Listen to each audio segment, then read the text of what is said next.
जय माता दी। आप सभी का आपके अपने चैनल ज्योतिष भाई कमला पांडे में हार्दिक स्वागत है। आप सभी के डिमांड के आधार पर आज हम पुनः उसी टॉपिक पर चर्चा करेंगे। लास्ट वीडियो में काफ़ी लोगों के कमेंट्स आए पितृदोष को लेकर के।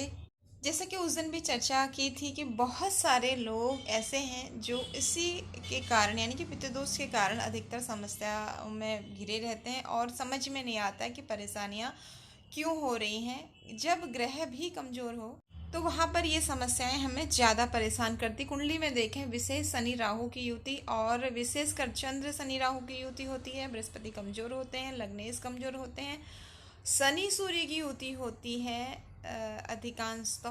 और जब इन्हीं ग्रहों की दशा अंतर्दशा भी चलती है तो उस समय व्यक्ति ज़्यादा समस्याओं में घिर जाता है।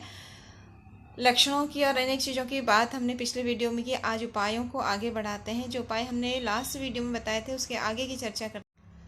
आपको अगर ऐसी समस्याएं हैं तो इनका निवारण मिल करके करना चाहिए। कई बार क्या होता है, परिवार के सभी सदस्य अलग अलग जगह जाते हैं, अलग अलग दरबारों में जाते हैं और अपनी अपनी तरफ से अपनी अपनी समस्याओं का हल पाने की कोशिश करते हैं। ऐसे में फिर समस्याएं नियंत्रित तो होती हैं, जो व्यक्ति अपनी समस्याओं के निदान के लिए जाएगा, लेकिन वो चीज़ें अगर आप चाहते हैं कि आपकी अगली पीढ़ी में ना जाएं तो सभी परिवार के सदस्यों को मिल करके उनका एक अपना आराध्य होता है, एक इष्ट होता है जिसकी वो साधना करते हैं, सिद्धि करते हैं और उसके दम पर आपको थोड़ा बहुत आराम मिल जाता है।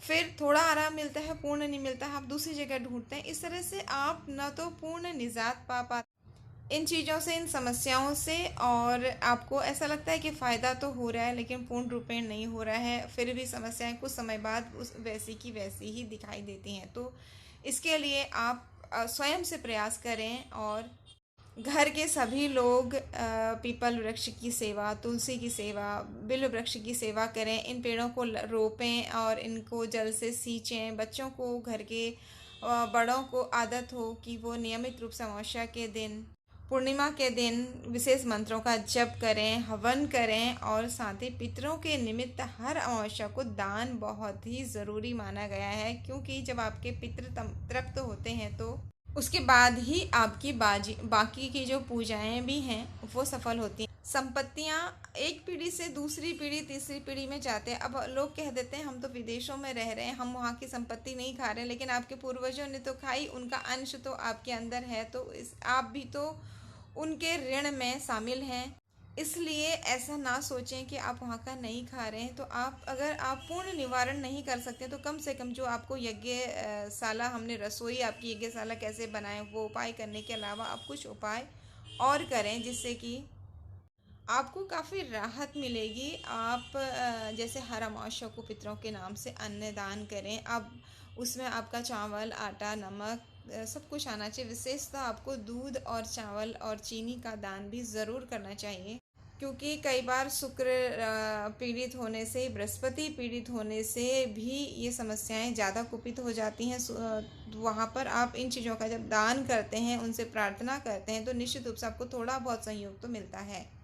क्योंकि गौदान, अन्नदान का बहुत अधिक महत्व है। इसके अलावा घर के पुरुष नियमित रूप से अगर पितरों के नाम से जल अर्पित किया करें तो इससे भी उनकी विशेष कृपा मिलती है। और इसका एक बहुत बड़ा उपाय है गायत्री यज्ञ। अगर आप महीने में एक बार भी अपने घर में गायत्री यज्ञ करते हैं, पूरा परिवार बैठ करके गायत्री मंत्र का जप और हवन करते हैं, तो इससे बहुत अधिक लाभ आपको मिलता है। क्यों, जब पंचम भाव में आपके केतु का प्रभाव होता है और सूर्य भी पीड़ित होते हैं, वहाँ पर आपके कुल देवी देवता को प्रसन्न करने से भी आपको काफ़ी राहत मिलती है। ग्रह से संबंधित जो दोष है, आपके कुल देवी देवता का श्राप भी आपको किसी जन्म का या आपके पूर्वजों का या लगा हुआ होता है, तो वहाँ पर सूर्य को गायत्री मंत्र से बल मिलता है।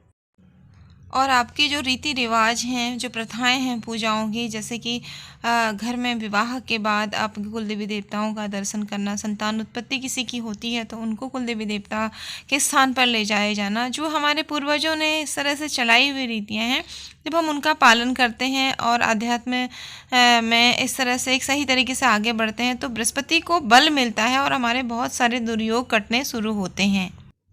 इस तरह से आप अपने ग्रहों को मजबूत करके भी काफ़ी हद तक राहत ले सकते हैं, लेकिन पूर्ण निवारण तो उसी विधि से होगा। आशा करते हैं जानकारी आप सभी के लिए उपयोगी और मददगार साबित होगी। अगले वीडियो में फिर मिलेंगे नए राशिफल नई जानकारी के साथ। जय माता दी।